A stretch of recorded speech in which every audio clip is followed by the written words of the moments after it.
Hello students, hi, welcome back to my channel learning with Divya. कैसे हैं आप लोग? क्या हाल चाल है? आज एक नया टॉपिक पढ़ेंगे हम, जो कि है आपके डिज़ाइन। ये भी आपके होम मैनेजमेंट का टॉपिक है। अभी लास्ट 2-3 वीडियो से मैं आपको होम मैनेजमेंट रिवाइज़ करा रही हूँ। जैसे हमने इनकम की बात करी, इनकम हैंडलिंग मेथड की बात करी, आज मैं आपको डिज़ाइन भी बात करेंगे। डिज़ाइन एक ऐसा टॉपिक है जो आपको टेक्सटाइल में भी देखने के लिए मिलता है और होम मैनेजमेंट में भी मिलता है। ठीक है, दोनों में सिमिलर है, बस जब आप कपड़े के टर्म में बात करते हैं तब डिज़ाइन में भी सेम डिज़ाइन होता है, और जब आप होम मैनेजमेंट की बात करते हैं तब भी डिज़ाइन ही रहता है। डिज़ाइन क्या है, what is the meaning of design, इसके क्या टाइप्स हैं, ठीक है, इसके क्या यूटिलाइजेशन है या क्या पर्पस है डिज़ाइन का, डिफरेंस क्या है आपके जो इसके टाइप्स हैं उनमें, आज हम पूरी क्लास करेंगे। पूरा कंप्लीट ये जो चैप्टर है ये मैं आपको यहाँ करा दूँगी। तो सारे बच्चे इसके लिए क्या करेंगे, लाइव चैट में कनेक्ट कर लीजिए मेरे साथ, क्लास को ज्वाइन कर लीजिए, लाइक सब्सक्राइब शेयर कर दीजिए। Thank you so much. चलिए स्टार्ट करते हैं, लेट्स स्टार्ट द टॉपिक। सबसे पहले डिज़ाइन की बात करेंगे। Okay, give me a second. चलो, ये तो मैं ऐसे ही समझा सकती हूँ, मतलब एक पकड़े पकड़े समझा सकती हूँ, इस ओके। स्टार्ट करते हैं। डिज़ाइन क्या होता है भाई? डिज़ाइन को हिंदी में आपके नमूना बोलते हैं। क्या बोलते हैं? नमूना। यहाँ लिख लेते हैं, नमूना बोलते हैं। सही लिखा है ना, नमूना। क्या बोलते हैं? नमूना। डिज़ाइन क्या है? बेसिकली डिज़ाइन जो है आपके जितने भी एलिमेंट्स हैं और प्रिंसिपल्स हैं डिज़ाइन के, एलिमेंट्स एंड प्रिंसिपल्स, ठीक है। एलिमेंट्स एंड प्रिंसिपल्स को जब आप दोनों को यूज़ करते हैं एक ऑर्गेनाइज फॉर्म में, तब जो है आपके डिज़ाइन बनता है। क्लियर? एक सेकेंड रुकना, मैं कंफर्टेबल नहीं हूँ, इसको लगा लेती हूँ माइक को।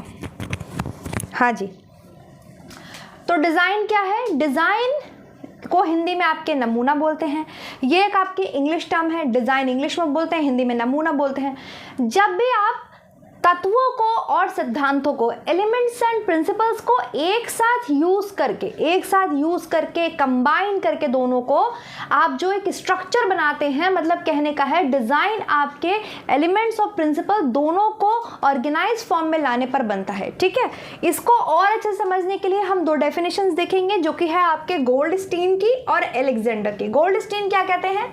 डिज़ाइन पदार्थों का चयन एवं व्यवस्था है जिसके 2 उद्देश्य हैं, क्रमबद्धता एवं सुंदरता। सेम वही बात मेरी वाली कि डिज़ाइन पदार्थों का चयन मतलब यहाँ पर एलिमेंट्स एंड प्रिंसिपल्स की ही बात हो रही है।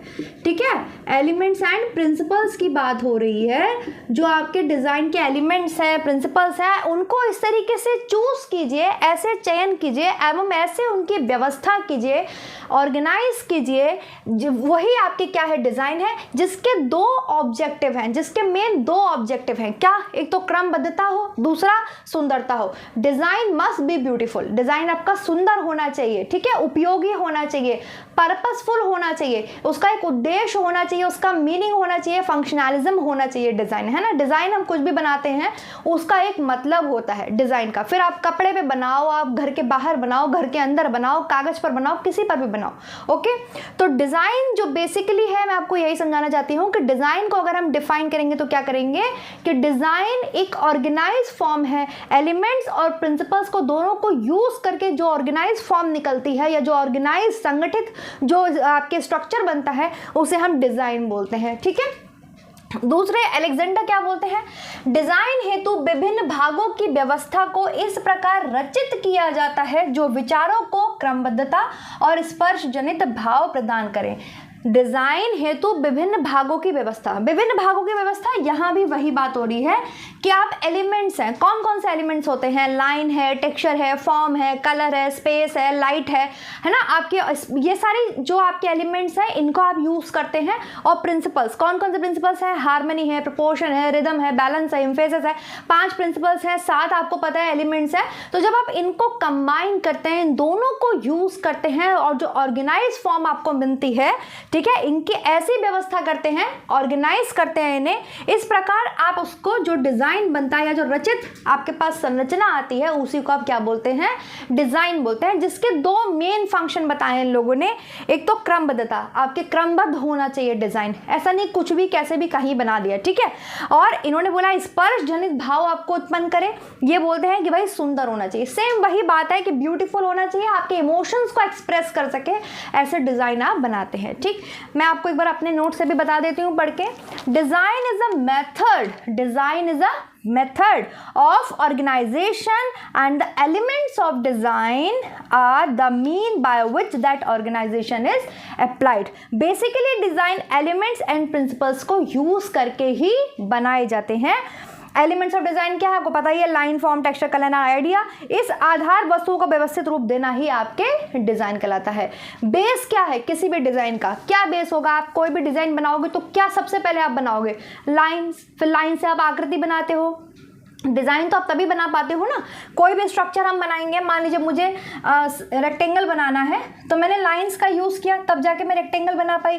अब मैं इसमें कॉर्नर में कोई भी डेकोरेटिव डिज़ाइन बनाऊँ या कुछ भी, तो डिज़ाइन क्या है आपके, एक ऑर्गेनाइज्ड, एक तो सबसे पहले डिज़ाइन द मेथड, एक मेथड है जो कि एलिमेंट्स और प्रिंसिपल्स को जब आप अच्छे से ऑर्गेनाइज करते हैं तब वो आपको प्राप्त होता है। इतनी चीज़ क्लियर है सब बच्चों को? एक सेकेंड देना, ठीक है। मैं एक बार यहाँ पर ये बिगाड़ रही हूँ, रब कर रही हूँ और डिज़ाइन को आपको समझा चुकी हूँ, लेकिन एक बार फिर से यहाँ पर बता देती हूँ नमूना कैसे बनता है। जब आप तत्वों को और सिद्धांतों को, एलिमेंट्स को एंड प्रिंसिपल्स को, दोनों को ऑर्गेनाइज फॉर्म में, दोनों को संगठित व्यवस्थित रूप से आप उसका यूज़ करते हैं, तब आप क्या बना पाते हैं, तब आप डिज़ाइन बना पाते हैं, ठीक है। एलिमेंट्स एंड प्रिंसिपल्स, आपको पता है क्या एलिमेंट्स हैं क्या प्रिंसिपल्स हैं, तो उन्हीं दोनों को जब आप अच्छे से संगठित करते हैं, व्यवस्थित करते हैं, तब आपको क्या मिलता है, तब आपको डिज़ाइन मिलता है, नमूना मिलता है। क्लियर? डिज़ाइन आपके बेसिकली दो प्रकार के होते हैं, there are two types of design, ठीक है। First is structural design, structural design, and now the second is decorative design, क्या बोला मैंने, डिज़ाइन के दो प्रकार होते हैं, ठीक है। डिज़ाइन बनता कैसे है, डिज़ाइन एलिमेंट्स एंड प्रिंसिपल को जब हम ऑर्गेनाइज्ड रूप से, ठीक है, व्यवस्थित रूप से उसको यूज़ करते हैं, एलिमेंट्स को और प्रिंसिपल्स को, तब हमें मिलता है डिज़ाइन, एक नमूना, ठीक है। ये दो प्रकार के होते हैं, कौन कौन से, पहला है आपके स्ट्रक्चरल डिज़ाइन। स्ट्रक्चरल डिज़ाइन दो प्रकार के होते हैं, और दूसरा है आपके डेकोरेटिव डिज़ाइन। बेसिकली जो दो मेन पार्ट्स होते हैं डिज़ाइन के वो ये हैं। स्ट्रक्चरल को आप बोलते हैं रचनात्मक डिज़ाइन या संरचनात्मक डिज़ाइन, नॉट रचनात्मक, इसको हिंदी में बोलते हैं संरचनात्मक, जो संरचना बनाए, जो किसी चीज़ का स्ट्रक्चर बनाए। लाइक ये टॉप है, ये जो मैंने पहना हुआ है, ये क्या है, ये स्ट्रक्चर है ना, कि मैंने टॉप पहना हुआ है, आपको पता चल रहा है मैम ने टॉप पहना है। अभी मैं यहाँ पे शर्ट पहनूंगी तो आपको समझ में आएगा मैम ने शर्ट पहनी है। अभी मैं कुर्ती पहनूंगी तो आपको पता चलेगा मैम ने कुर्ती पहनी है, जैसे, तो वो स्ट्रक्चर है, कुर्ती स्ट्रक्चर है, ये टॉप स्ट्रक्चर है। अब इसके ऊपर मैं यहाँ मोती लगा लूँ, मैं यहाँ एम्ब्रॉयडरी कर लूँ, ठीक है, ये जैसे ये यहाँ पर टैटू बना हुआ है, इसके ऊपर लिखा हुआ है कुछ, ये क्या है, ये डेकोरेटिव डिज़ाइन है, ये डेकोरेटिव डिज़ाइन है, ये डेकोरेशन है। और आप सब जानते हैं कि स्ट्रक्चर डिज़ाइन जो होता है वो किसी भी डिज़ाइन का बेस होता है, मेन बेस होता है, ठीक है। ये टॉप मेन बेस है। अब इसके ऊपर आप मोती लगाइए, झालर लगाइए, पॉम लटकाइए, कुछ भी कीजिए, वो आप क्या कर रहे हैं, वो आप उस स्ट्रक्चर को सजा रहे हैं, उसके ऊपरी भाग को सजावट कर रहे हैं, उसको अलंकारित कर रहे हैं, उसको सुंदर बना रहे हैं, उसको डेकोरेटिव कर रहे हैं, डिज़ाइन को डेकोरेट कर रहे हैं। वो किस में आ जाएगा, वो डेकोरेटिव डिज़ाइन में आ जाएगा, ठीक है। चलिए अब इसको समझते हैं। स्ट्रक्चरल डिज़ाइन, संरचनात्मक डिज़ाइन, मतलब किसी भी आपको स्ट्रक्चर बनाना।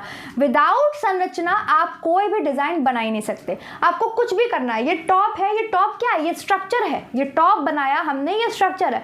अब इस टॉप के ऊपर आपको टैटू लगाना है, इस टॉप के ऊपर आपको एम्ब्रॉयडरी करनी है, इस टॉप के ऊपर आपको बीड वर्क करना है, इस टॉप के ऊपर आपको जो मन हो वो करो, वो डेकोरेशन में आ जाएगा।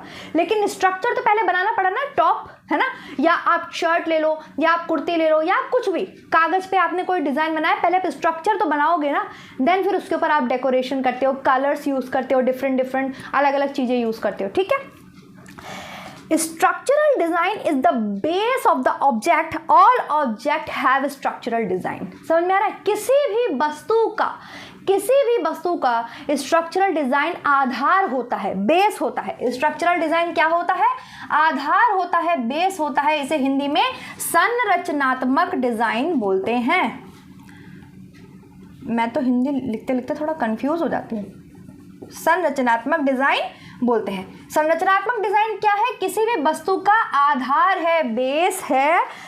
ऑब्जेक्ट, ऑल ऑब्जेक्ट, दुनिया की कोई भी चीज है उसका कुछ ना कुछ आधार तो होता ही है, आधार बेस तो होता ही है। ठीक है। रचनात्मक नमूना, इसे रचनात्मक भी बोलते हैं, संरचनात्मक भी बोलते हैं। हिंदी में दोनों चीजें बोल सकते हैं, रचनात्मक, संरचनात्मक। ठीक है। वे नमूना जो आकार, रूप, रेखाओं के माध्यम से बनाए जाते हैं। आपने कोई भी, आप जब डिजाइन बनाते हो, उसका बेस बनाते हो, तो आप लाइंस का यूज करते हो, फॉर्म्स का यूज करते हो।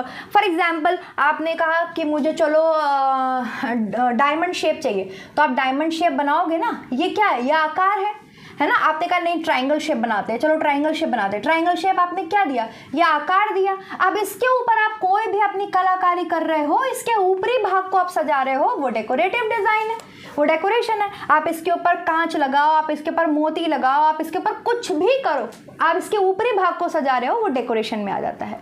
ठीक है। तो रचनात्मक नमूना आधार है। ये कैसे बनता है? जब आप आकार, रंग, रूप, रेखाओं के माध्यम से बनाते हैं, उसी को हम संरचनात्मक स्ट्रक्चरल डिजाइन बोलते हैं। Am I clear? चाहे फिर वो आप खुले स्थान पर बनाओ, चाहे फिर वो आप कागज पर बनाओ, चाहे किसी वस्तु पर बनाओ, वह रचनात्मक नमूना ही होता है। ऑल ओवर बात ये होती है, मतलब कंक्लूजन ये निकलता है कि किसी भी वस्तु को बनाने के लिए सबसे पहले हमें उसका बेस तैयार करना पड़ता है, उसको एक रचना देनी पड़ती है, उसकी एक स्ट्रक्चर बनाना पड़ता है। ठीक है। कुछ भी आप बनाइए, आप कपड़े की बात कीजिए, आप बाहर बिल्डिंग बना रहे हैं, तब भी तो आप एक स्ट्रक्चर फॉर्म करते हैं, उसका एक स्ट्रक्चर, एक बेस तैयार करते हैं। कुछ भी, आप कुछ भी बात करिए, आपको स्ट्रक्चरल डिजाइन बेस होता है, मेन होता है। विदाउट स्ट्रक्चरल डिजाइन आप डेकोरेशन किसकी करोगे? किस चीज की डेकोरेशन करोगे? आप खुद को भी सजाते हो, आपका मनुष्य का जो आपका ये ढांचा है, ये भी तो एक स्ट्रक्चर है। आपके पास आपका शरीर है, आपका स्ट्रक्चर है, तभी तो आप डिफरेंट टाइप्स की चीज़ों को यूज़ करते हो, ऑर्नामेंट्स यूज़ करते हो, सैंडल्स यूज़ करते हो। आपके पास पैर है, स्ट्रक्चर है, तभी तो आप सैंडल पहन पाते हो। आप चूड़ी पहन पाते हो, आपको भगवान ने हाथ दिए हैं, तभी तो पहन पाते हो। डेकोरेट कर पाते हो, अपने हाथों को मेहंदी लगा पाते हो, क्योंकि आपके पास स्ट्रक्चर है। ओके, बेस है आपकी बॉडी। चलिए अब हम बात करेंगे स्ट्रक्चरल डिजाइन कैसा होना चाहिए। इतनी चीज क्लियर है सभी बच्चों को? कोई दिक्कत है, कोई प्रॉब्लम है? ठीक। सबसे पहले हमने क्या बात करी? डिजाइन क्या है, डिजाइन, नमूना क्या है। नमूना हिंदी में बोलते हैं, इंग्लिश में डिजाइन बोलते हैं। जब भी हम एलिमेंट्स एंड प्रिंसिपल्स को ऑर्गेनाइज फॉर्म में यूज करते हैं या व्यवस्थित तरीके से यूज करते हैं, एलिमेंट्स क्या क्या है? लाइन है, कलर है, फॉर्म है, टेक्सचर है, स्पेस है, इन सब का जब हम यूज करते हैं। और प्रिंसिपल्स क्या है? दबाव है, अनुपात है, अनुरूपता है, और क्या बोलेंगे? संतुलन है, लय है, ठीक है, रिदम है। जब हम इन सब का अच्छे से यूज करते हैं ऑर्गेनाइज्ड फॉर्म में, संगठित रूप से, तब हमें जो मिलता है उसे हम डिजाइन बोलते हैं। ठीक है। डिजाइन दो प्रकार के होते हैं, बेसिकली मेन 2 टाइप्स हैं। ऐसा नहीं है, यहाँ हम जो पढ़ते हैं मेन 2 टाइप्स ही डिजाइन होते हैं, सब कैटेगरीज इनके अंदर आती हैं। ठीक है।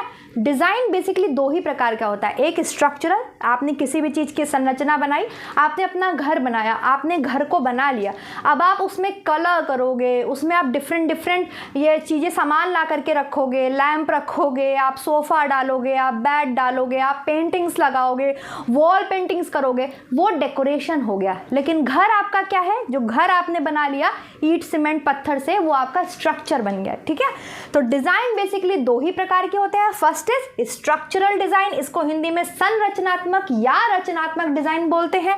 डेकोरेटिव डिज़ाइन, इसे हिंदी में आपके, एक सेकेंड देना, मैंने लिखा था सजावटी डिज़ाइन, अलंकृत या सौंदर्यात्मक डिज़ाइन भी बोलते हैं। क्या क्या बोलते हैं इसको डेकोरेटिव डिज़ाइन को? आपके सौंदर्यात्मक, जो सुंदरता बढ़ाए, ठीक है, सजावटी डिज़ाइन, या फिर अलंकृत, अलंकार करना, अलंकृत करना, किसी चीज़ को सुंदर बनाना। डिज़ाइन दो प्रकार के होते हैं, structural design and decorative design. Structural design किसी भी वस्तु का आधार स्ट्रक्चरल डिज़ाइन होते हैं, इस आधार को आप सजा रहे हैं। डेकोरेटिव डिज़ाइन करने के लिए आपको स्ट्रक्चर का होना ज़रूरी है। Structure is compulsory, mandatory. Without structure आप डेकोरेशन किस चीज़ की करोगे? आपके पास घर नहीं, आप बेड कहाँ डालोगे? आप सोफ़ा कहाँ लगाओगे? आप वॉल पेंटिंग्स कहाँ लगाओगे? आप लैंप है, दुनिया भर की चीज़ें आती हैं घर को सजाने के लिए, इतने बढ़िया बढ़िया, कहाँ लगाओगे जब आपके पास घर ही नहीं है? तो है ना, तो स्ट्रक्चर होना तो ज़रूरी है ना। Is it clear? कोई प्रॉब्लम? चलो अब आगे बढ़ते हैं। अब हम पढ़ेंगे स्ट्रक्चरल डिज़ाइन के बारे में केवल, फिर डेकोरेटिव के बारे में पढ़ेंगे, फिर और इसके डिफरेंस को भी जानेंगे क्या क्या है, एंड द पर्पस क्या है डिज़ाइन का वो भी समझेंगे। ये टॉपिक आपका आज क्लियर हो जाएगा कंप्लीट। ठीक है, चलिए सबसे पहले हेडिंग डालेंगे सारे बच्चे। सबको क्लियर है ना, विजिबल है ना सब कुछ? Let me check. Yes, clear है। सबसे फर्स्ट हेडिंग आप डालेंगे स्ट्रक्चरल डिज़ाइन।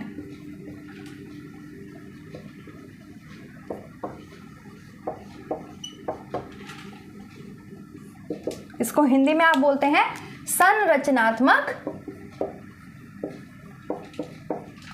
डिज़ाइन, नमूना। ठीक है, संरचनात्मक नमूना या फिर रचनात्मक नमूना, इसको आप हिंदी में बोलते हैं।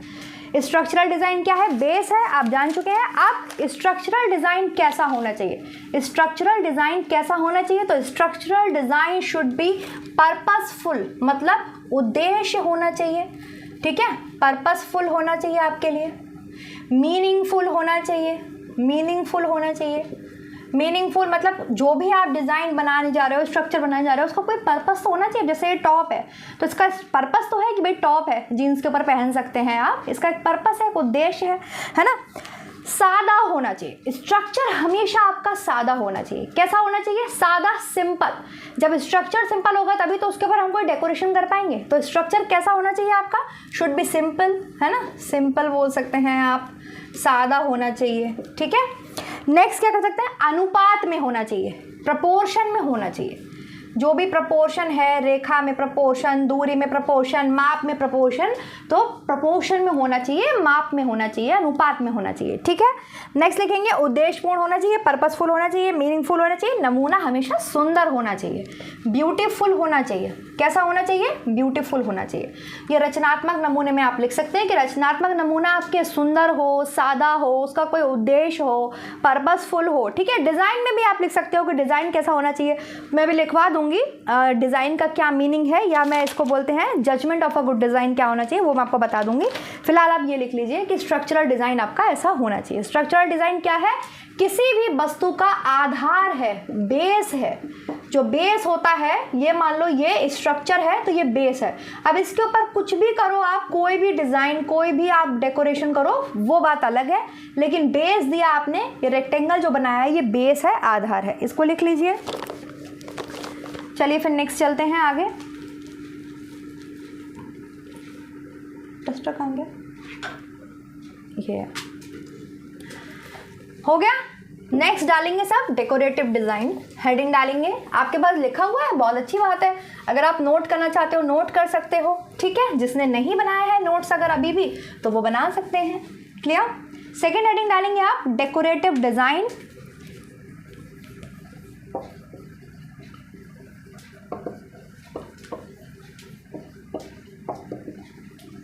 डेकोरेटिव डिज़ाइन क्या होते हैं? डेकोरेटिव डिज़ाइन सजावटी डिज़ाइन है ना, सुंदरता जो बढ़ाए, सजावट जो सजावट के लिए जो डिज़ाइन यूज़ करे जाते हैं उन्हीं को हम डेकोरेटिव डिज़ाइन बोलते हैं, अलंकरित या सौंदर्यात्मक डिज़ाइन भी बोलते हैं। इसकी सहायता से with the help of decorative design रचनात्मक डिज़ाइन को और ज़्यादा सुंदर बनाया जा सकता है। जो भी आपका स्ट्रक्चर है, जैसे मैंने बताया घर आपका एक स्ट्रक्चर है, ढांचा है, एक संरचना है। अब आप उसमें वॉलपेपर्स लगाओ, आप उसमें पेंटिंग्स लगाओ, वॉल हैंगिंग्स लगाओ, घर में सुंदर सुंदर डिज़ाइन, अच्छी अच्छी चीज़ों का यूज़ करो, सोफ़ा डालो, बेड डालो, कालीन डालो, वो सब डेकोरेशन है, ठीक है। वो सब क्या है? डेकोरेटिव डिज़ाइन है। तो डेकोरेटिव डिज़ाइन जो है, सजावटी डिज़ाइन को अलंकृत या सौंदर्यात्मक डिज़ाइन भी बोलते हैं। इसकी सहायता से आप किसी भी संरचनात्मक डिज़ाइन को सुंदर और सुंदर बना सकते हैं। रचनात्मक डिज़ाइन हमेशा जो आपके डेकोरेटिव डिज़ाइन है वो हमेशा रचनात्मक डिज़ाइन के, स्ट्रक्चरल डिज़ाइन के ऊपरी भाग को सुंदर बनाता है। ऐसे क्वेश्चन आपसे पूछा जा चुका है, आपको पता है। ये बेसिकली आपके 4 प्रकार के होते हैं। ऐसा नहीं है कि 4 ही प्रकार के हो सकते हैं और हो नहीं सकते, और भी होते हैं, लेकिन हमारी बुक्स में जो दिए हैं मैं वही क्लियर करूँगी। ये बेसिकली 4 प्रकार के होते हैं, ठीक है। कौन कौन से होते हैं? ये आपके होते हैं नेचुरल डिज़ाइन, जिसे आप प्राकृतिक डिज़ाइन बोलते हैं। कौन से हो सकते हैं? Natural design. Second is abstract design, abstract, ठीक है, अमूर्त बोल सकते हैं आप। स्टाइलाइज्ड, और आपके हो सकता है जियोमेट्रिकल, ज्यामितीय डिज़ाइन, है ना, जियोमेट्रिकल डिज़ाइन, ज्यामितीय डिज़ाइन जिसे आप बोलते हैं। ज्यामितीय मतलब ज्योमेट्री आपको यूज़ करनी पड़ रही है, ठीक। नेचुरल डिज़ाइन कौन से होते हैं? जहां आप प्राकृतिक चीज़ों का प्रयोग कर रहे हैं, प्राकृतिक झरना, पशु पक्षी और क्या, फूल पत्ती, इन सब का जब आप यूज़ करते हैं जहाँ, तो इसको हम ऐसे दृश्यों को दिखाते हैं जो नेचर से रिलेटेड हैं, नेचर की किसी भी चीज़ से, flora fauna, water, ocean, reverse, है ना, पहाड़, इन सब को आप दिखा रहे हो, तो वो सब किस में आ जाते हैं? वो सब आपके नेचुरल डिज़ाइंस में आ जाते हैं, ठीक। एब्स्ट्रैक्ट डिज़ाइन जो होते हैं ये व्यक्ति की सोच में होते हैं। ये उसकी मतलब कहते हैं ना, अमूर्त डिज़ाइन है, जो सामने नहीं है आपके, उसकी सोच में। आपने देखा होगा कुछ लोग ऐसी पेंटिंग करते हैं, अपने थॉट्स को निकाल के रख देते हैं पेंटिंग वगैरह में। सामने वाले किस थॉट के ऊपर बेस होता है, किसी को वो उसमें कुछ दिखाई दे रहा होता है, किसी को उसमें कुछ दिखाई दे रहा होता है। आपने इस तरीके का अगर एग्जीबिशन में कभी देखा हो या पिक्चर वगैरह में देखा हो, एब्स्ट्रैक्ट डिज़ाइन बोलते हैं उसे, जो व्यक्ति की सोच से, उसकी सोच से संबंधित होते हैं। एक बार मैं पढ़ भी देती हूँ एब्स्ट्रैक्ट डिज़ाइन के बारे में, ताकि यहीं पर सब क्लियर हो जाए। सूक्ष्म नमूना भी इसे हिंदी में बोलते हैं, जो बिना तर्क वितर्क के बनाया जाता है। कोई तर्क नहीं, कोई वितर्क नहीं। ऐसे डिज़ाइन जो बिना तर्क वितर्क के बनाए जाते हैं अधिक पसंद किए जाते हैं। इसमें केवल सजावट की दृष्टि से बनाते हैं, सोचने की आवश्यकता नहीं होती, आपको ज़्यादा दिमाग नहीं लगाना होता। बस दूसरे ने जिसने बनाया है उसका थॉट अगर आप समझ सकते समझिए, नहीं तो कोई ज़्यादा आपको सोचने विचारने की आवश्यकता नहीं होती है। बस प्रत्येक देखने वाला अपनी बुद्धि के अनुसार उसके अर्थ को समझता है और ग्रहण करता है, ठीक है। तो एब्स्ट्रैक्ट डिज़ाइन ऐसे होते हैं जहाँ पर किसी भी तरीके की तर्क वितर्क की आवश्यकता नहीं होती। आपने देखा होगा, ऐसे डिज़ाइंस को हम एब्स्ट्रैक्ट डिज़ाइन बोलते हैं, ठीक है। लास्ट है, थर्ड है आपके स्टाइलाइज्ड डिज़ाइन। स्टाइलाइज्ड डिज़ाइन कौन से होते हैं? वस्तु या वस्तु को बहुत ज़्यादा सुंदर बनाने के लिए, बहुत स्टाइलिश बनाने के लिए आप स्टाइलाइज्ड डिज़ाइन का यूज़ करते हैं। कैसे? वस्तु को और ज़्यादा सुंदर बनाने के लिए और अधिक आकर्षक बनाने के लिए आप स्टाइलाइज्ड शैली युक्त डिज़ाइन का यूज़ करते हैं, ठीक है। और लास्ट है जियोमेट्रिकल डिज़ाइन। ऐसे डिज़ाइंस को बनाने के लिए आपको प्रकार, पैमाना मतलब स्केल, प्रकार, देखा है ना आपने, ज्योमेट्री कभी की होगी, ज्योमेट्री तो पढ़ी होगी 10 तक, है ना। तो आपने देखा होगा ऐसे पॉइंट रखते थे पेंसिल से और फिर वो ऐसे प्रकार से ऐसे गोला बनाते थे, या और भी कोई ज्योमेट्रिकल आप डिज़ाइन बना सकते हो, ठीक है। तो ज्योमेट्रिकल डिज़ाइंस कौन से डिज़ाइंस होते हैं? ये वह डिज़ाइन होते हैं जिसको बनाने के लिए आपको प्रकार है, पैमाना है, ज्योमेट्री बॉक्स की ज़रूरत पड़ती है, ठीक है। उन डिज़ाइंस को हम ज्योमेट्रिकल डिज़ाइन बोलते हैं। इसका सबसे अच्छा एग्जाम्पल है आपके नक्शा। जो नक्शा बनता है किसी भी बिल्डिंग का, मैप जो बनता है, जो आर्किटेक्ट द्वारा बनाया जाता है, इंजीनियर द्वारा बनाया जाता है, नॉट आर्किटेक्ट द्वारा, इंजीनियर द्वारा जो बनाया जाता है, उसको हम जो है आपके आर्किटेक्ट भी बोल सकते हैं। आर्किटेक्ट द्वारा भवन का जो मैप वगैरह बनाया जाता है इंजीनियर्स के द्वारा, है ना, वो जो है आपके ज्योमेट्रिकल डिज़ाइन में आता है। किस में आता है? ज्योमेट्रिकल डिज़ाइन में आता है, ज्यामितीय नमूने में आता है। ज्यामितीय नमूना कौन सा है? जिन नमूनों को बनाने के लिए आपको प्रकार पैमाने की आवश्यकता होती है, जैसे किसी मकान या भवन या बिल्डिंग का मैप बनाना, जो ब्लूप्रिंट बनता है मैप पर। आपने सबने देखा होगा अपने घर का मैप, भाई जब हम घर बनवाने जाते हैं तो एक मैप बनता है ना, कि यहाँ पे बाथरूम होगा, यहाँ पे जो है किचन होगा, ये लिविंग एरिया है, ये डाइनिंग एरिया है, ये बेडरूम है, ये सेकंड फ्लोर ये है, ये थर्ड फ्लोर है। तो एक मैप बनता है ना, उसका ब्लूप्रिंट सब समझते हैं ना। उसको मैप को बनाने के लिए आपको प्रकार है, पैमाना है, मतलब ज्योमेट्री बॉक्स लग जाता है, ज्योमेट्रिकल आइडियाज़ लग जाते हैं। तो ऐसे नमूनों को हम ज्योमेट्रिकल नमूना या ज्यामितीय नमूना बोलते हैं। तो इसका एग्जाम्पल है आपके जो भी आपके आर्किटेक्ट द्वारा जो मैप बनाया जाता है ना, मैप जो आपके बनता है उसको हम ज्योमेट्रिकल डिज़ाइन में डालते हैं।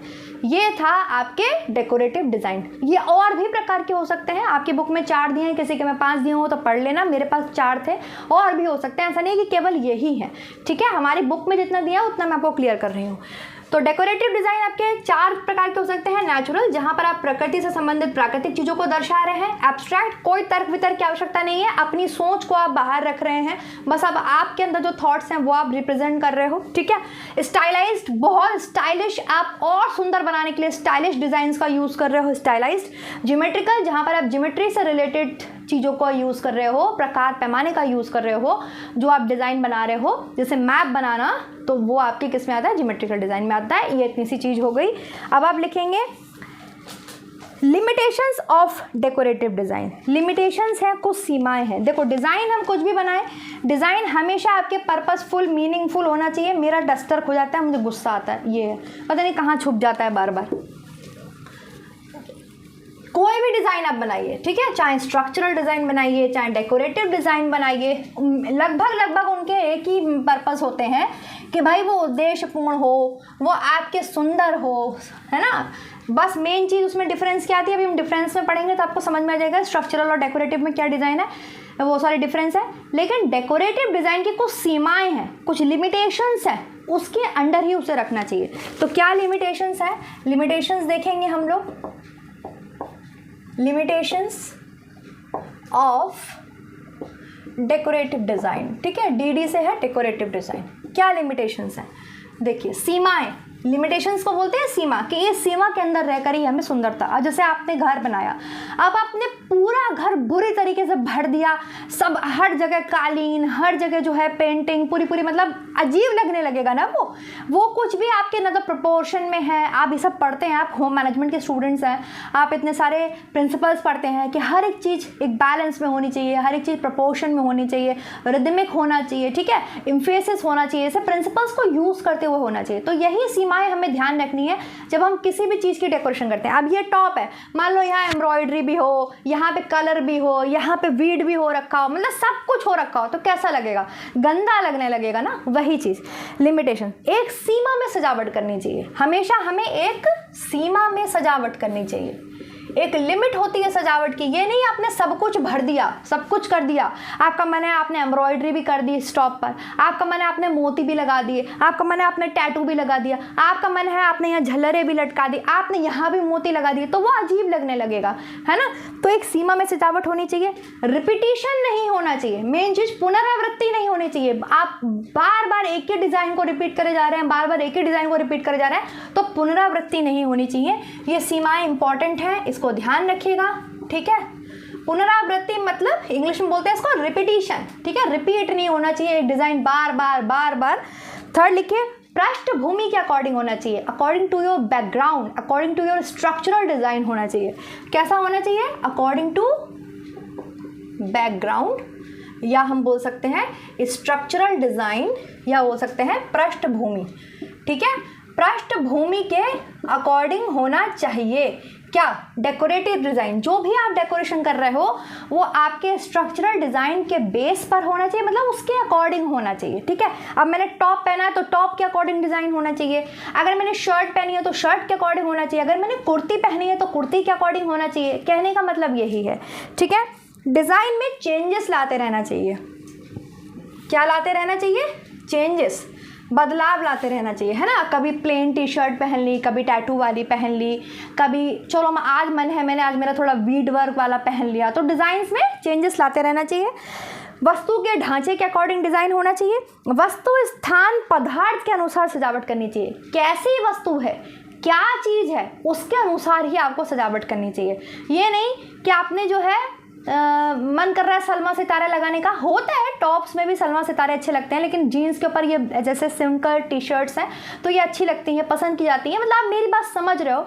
जो भी वस्तु है, जो भी पदार्थ है, क्या हम चीज़ बना रहे हैं, क्या चीज़ बन रही है। जैसे ब्राइडल साड़ीज़ हैं तो ब्राइडल साड़ीज़ उस अकॉर्डिंग होती हैं, बहुत हैवी होती हैं, या ब्राइडल लहंगा है बहुत हैवी होता है, पता चला सब वैसे ही लहंगे पहने हैं तो ब्राइड में डिफरेंस ही नहीं पता चल रहा है। ऐसा होता है, ऐसा बहुत होता है। मैंने 2-3 शादियों में मैं गई हूँ तो मैं देखती हूँ, मतलब इसको कोई पर्सनली मत लेना प्लीज़, एक जस्ट मेरा एक्सपीरियंस है कि जो ब्राइड लहंगा पहनती है उसका अलग उस टाइप, भाई उसका दिन होता है, उसको एक अच्छे से बहुत सुंदर हैवी लहंगे पहनती हैं, पता चला दूसरी अपने शादी के भी लहंगे पहन रही हैं या और उससे भी ज़्यादा हैवी पहन रही हैं। तो एक मतलब एक अच्छा व्यू नहीं आता। ब्राइड दिखनी चाहिए ना, ब्राइड का दिन है, ब्राइड अलग दिखनी चाहिए।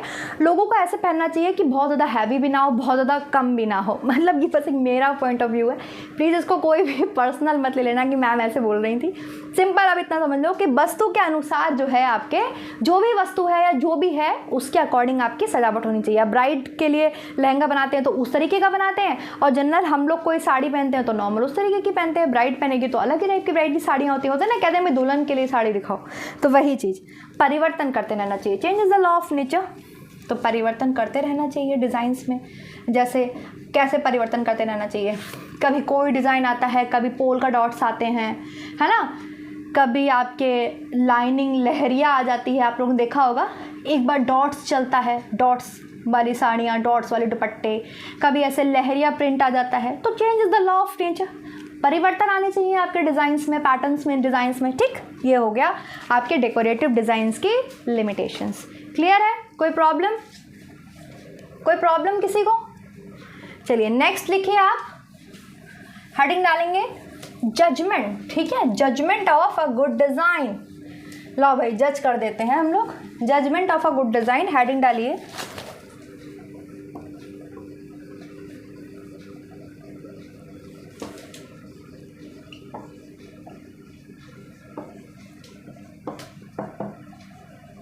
Judgement of a good design.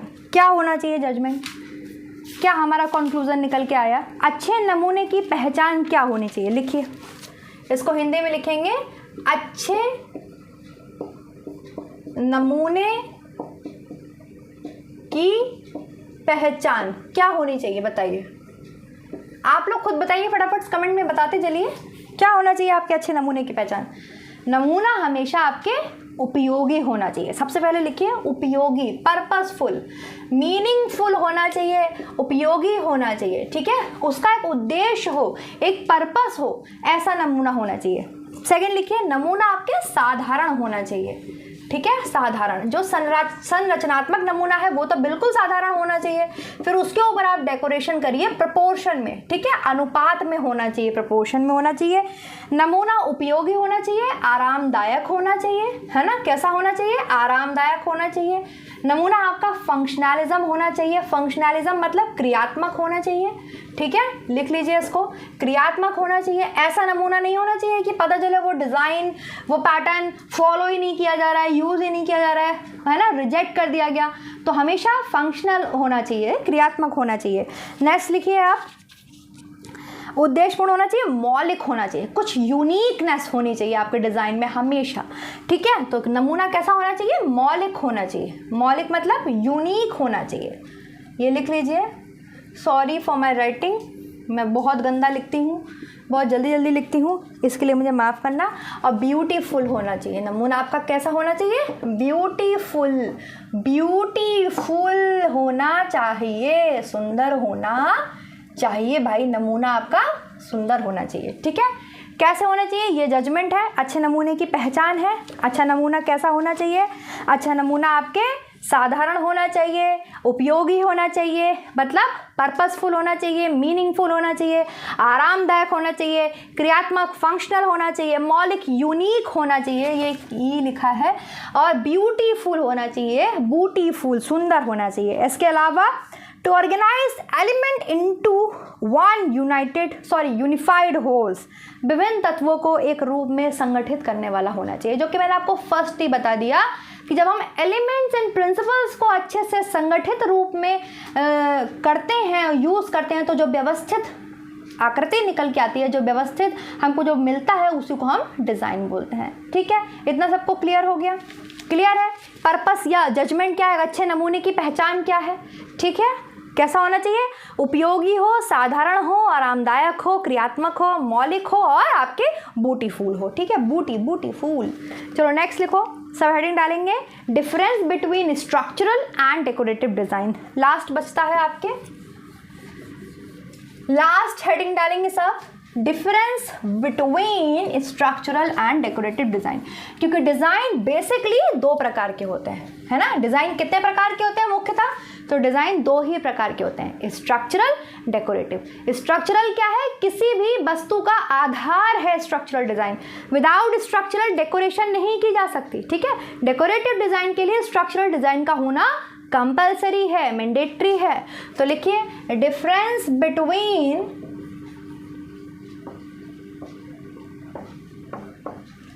Structural and decorative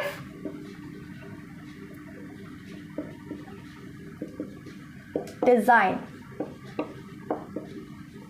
ठीक है, क्या हो सकता है आपके स्ट्रक्चरल डिजाइन में और आपके डेकोरेटिव डिजाइन में क्या डिफरेंस हो सकता है? भाई डीडी है डेकोरेटिव डिजाइन, हिंदी में लिख लो सजावटी नमूना, और एसडी है स्ट्रक्चरल डिजाइन, हिंदी में लिख लो आप संरचनात्मक नमूना, हिंदी में लिख लो सजावटी, सौंदर्यात्मक, अलंकारित नमूना, संरचनात्मक या फिर रचनात्मक नमूना।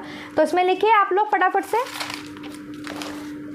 मैं बता देती हूँ, टॉपिक कंप्लीट हो गया है। लिखिए, रचनात्मक नमूना सदैव साधारण होना चाहिए। लिखिए, रचनात्मक नमूना आपके साधारण, सिंपल होना चाहिए। ठीक है, और आपके सजावटी कैसा होना चाहिए, सजावटी नमूना आपके अलंकारित होता है। अलंकारित मतलब सुंदर होता है, अलंकारिक होता है। सजावटी नमूने का सजावटी का मतलब ही है कि हमें डेकोरेशन करनी है, चाहे हम किसी भी चीज़ से करें। अगर हम फैब्रिक के टर्म में बात करते हैं, in the terms of fabric, ठीक है, फैब्रिक में भी आप डिज़ाइन पढ़ते हैं, स्ट्रक्चरल डिज़ाइन, डेकोरेटिव डिज़ाइन, तो आप डार्ट्स डालते हैं, आप टक्स डालते हैं, आप गैदर्स डालते हैं फैब्रिक में, वो स्ट्रक्चरल डिज़ाइन है। विदाउट डार्ट आप ब्लाउज बना सकते हैं? आप बताइए, आप ब्लाउज बनाते हैं उसमें डार्ट पड़ती है, नहीं पड़ती है? डार्ट होती है। क्यों डालते हैं हम डार्ट्स?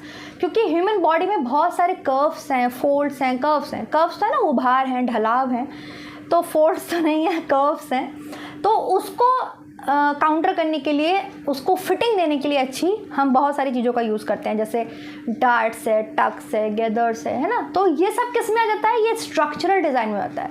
आप ब्लाउज बनाओगे विदाउट डार्ट, आप ब्लाउज नहीं बना सकते। ठीक है, अब उसी ब्लाउज को आप एम्ब्रॉयडरी कर रहे हो, उसको आप सुंदर कर रहे हो, एम्ब्रॉयडरी करके, बीड वर्क करके, उसके ऊपर कुछ भी काम करके, वो आप किस में ला रहे हो? वो आप डेकोरेटिव डिज़ाइन में ला रहे हो। ठीक है, तो स्ट्रक्चरल डिज़ाइन हमेशा आपके साधारण होना चाहिए, जबकि अलंकारिक सौंदर्य डिजाइन होता है, सजावटी डिजाइन। सेकंड लिखिए, रचनात्मक नमूने पर ही सजावटी नमूना बनाया जाता है। रचनात्मक स्ट्रक्चरल डिजाइन पर ही, नमूने पर ही सजावटी डिजाइन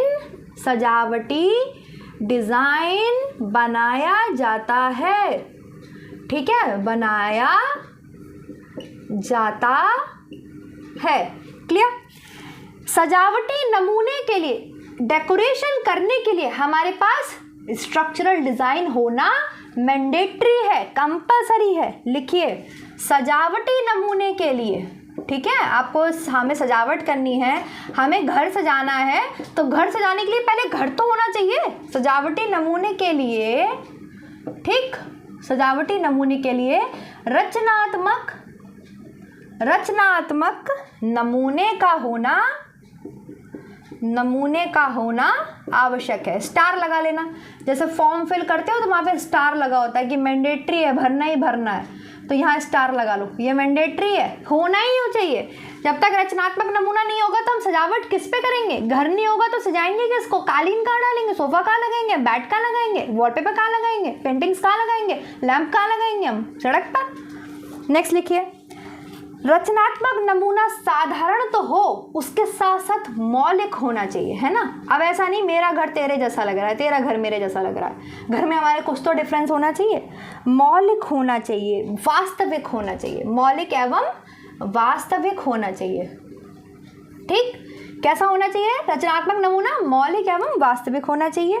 इसमें लिखिए, सजावटी नमूने में आवश्यकता से अधिक सजावट करने से, अगर आपने ज़रूरत से ज़्यादा सजावट कर दी तो आप उसकी मौलिकता को और उसकी वास्तविकता को ख़त्म कर देते हैं। ठीक है, समाप्त हो जाती है, मौलिकता और वास्तविकता समाप्त हो जाती है। यूनिकनेस एंड उसकी जो रियलिज्म है, वास्तविकता है, वो समाप्त हो जाती है। कब समाप्त हो जाती है? जब आप अत्यधिक सजावट कर देते हैं, समाप्त हो जाती है। ठीक है, ख़त्म हो जाती है, एंड हो जाती है।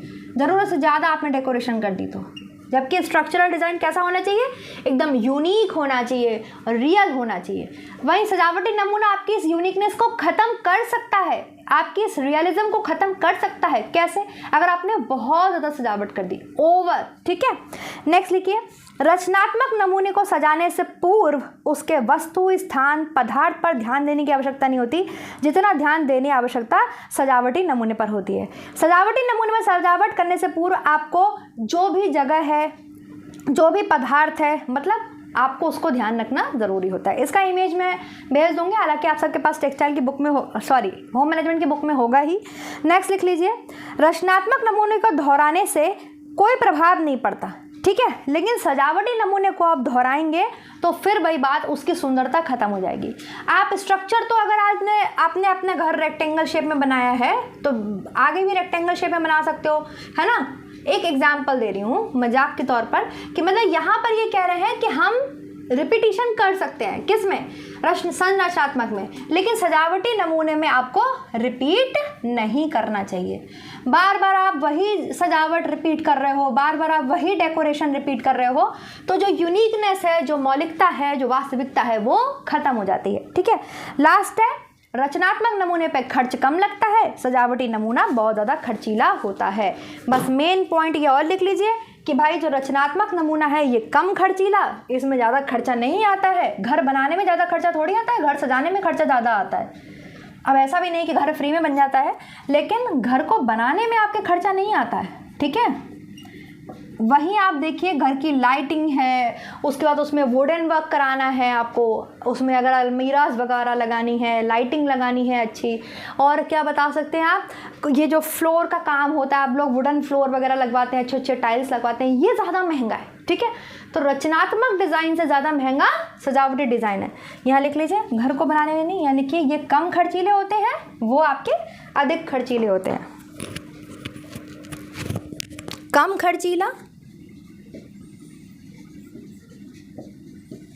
और यहाँ लिखिए आपके अधिक खर्चीला। खर्चीला मतलब एक्सपेंसिव है ये। ठीक है, ऑब्वियसली यार कोई डिज़ाइन बनाओ, कोई स्ट्रक्चर बना लो, ठीक है, और उसको हमें सजाना है, उसके लिए हीरे मोती लेके आने हैं, तो वो तो महंगे मिलेंगे ही ना। कलर्स लेके आने हैं, कुछ भी लेके आना है, महंगा मिलेगा ही। तो बस आपका डिज़ाइन का टॉपिक ख़त्म होता है। बहुत सिंपल टॉपिक, बहुत इजी टॉपिक। डिज़ाइन क्या है? जब कभी भी आप एलिमेंट्स एंड प्रिंसिपल्स को ऑर्गेनाइज तरीके से यूज़ करते हैं तब आपको डिज़ाइन मिलता है। ठीक है, उसके मेन गोल्डस्टीन कहते हैं दो ही मेन फंक्शन है, क्रमबद्धता है और आपके सुंदरता है।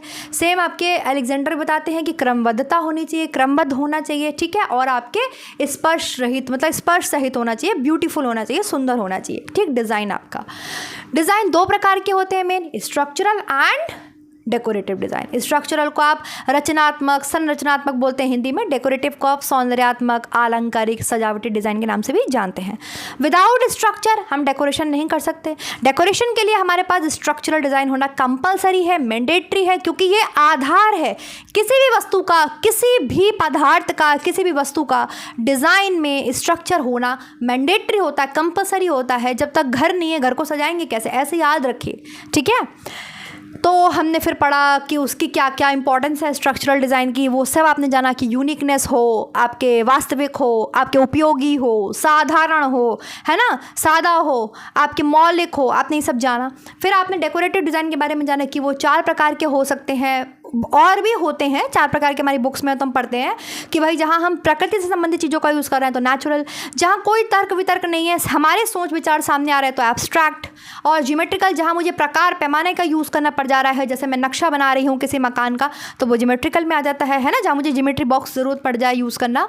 और कहता है स्टाइलाइज, जहाँ बहुत ज़्यादा आप अलग अलग शैलियों का यूज़ कर रहा है, इटालियन शैली यूज़ कर रहा है, कोई अपने घर में फ्रांस की शैली यूज़ कर रहा है, कोई अपने घर में टर्की शैली यूज़ कर रहा है। आपने देखा है वो ऐसे जैसे टर्किश जो आपकी ये होती है क्रॉकरी, बहुत बहुत सुंदर होती है टर्किश क्रॉकरी जो होती है, इसके जो प्लेट्स वगैरह आती है ना, उन लोग वॉल पे भी लगाते हैं और घरों में भी यूज़ करते हैं, बहुत महंगी आती है। कहते हैं ना हमारे घर में तो इटालियन फर्नीचर पड़ा हुआ है भाई, बड़े बड़े घरों के लोगों में पड़ता है, तो वो स्टाइलाइज शैली है, ठीक है। अच्छे अच्छे अलग अलग स्टाइल के फर्नीचर वगैरह का यूज़ करना।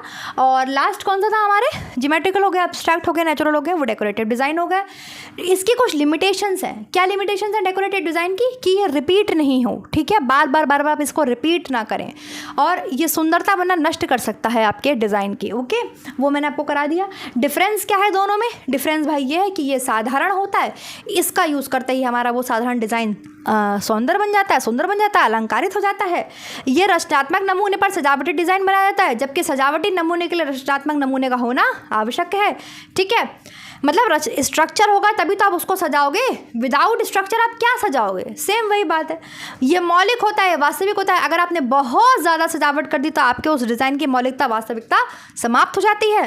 और ये कम खर्चीला होता है भाई, अधिक खर्चीला होता है, ठीक है। Am I clear? सब कुछ क्लियर है? कोई इशू, कोई प्रॉब्लम, कोई भी डाउट हो आप कमेंट सेक्शन में डाल सकते हैं। मैं डेफिनेटली आपको उसको जवाब देने का क्वेश्चन कल आंसर करूँगी, कोशिश करूँगी, ठीक है। और इसी के साथ साथ आप टेलीग्राम चैनल को ज्वाइन कर लीजिए, जो कि होम साइंस प्लैनेट से है, लर्निंग विद दिव्या से है, दोनों से है। आप उसको ज्वाइन कर सकते हैं, वहाँ पोल होते हैं, पोल सॉल्व कर सकते हैं, पोल बना सकते हैं। Thank you so much guys. Next video मिलेंगे नेक्स्ट टॉपिक के साथ। और अब मैं आपको अपैरल पढ़ाऊँगी अपैरल डिज़ाइन पढ़ाना स्टार्ट करूँगी। बहुत बच्चे कहते हैं मैम सिलाई मशीन पढ़ा दो, तो चलो पढ़ लो भाई, मुझसे भी सिलाई मशीन पढ़ लेना, देखो कैसी पढ़ाती हूँ। मैं कोशिश करूँगी कि अपैरल डिज़ाइन की जो क्लासेस हैं आपको बहुत जल्दी स्टार्ट कर दूँ देना। Thank you so much guys. Do like, do subscribe, do share and always support women empowerment. Thank you so much. Bye bye. Next video मिलेंगे नेक्स्ट टॉपिक के साथ।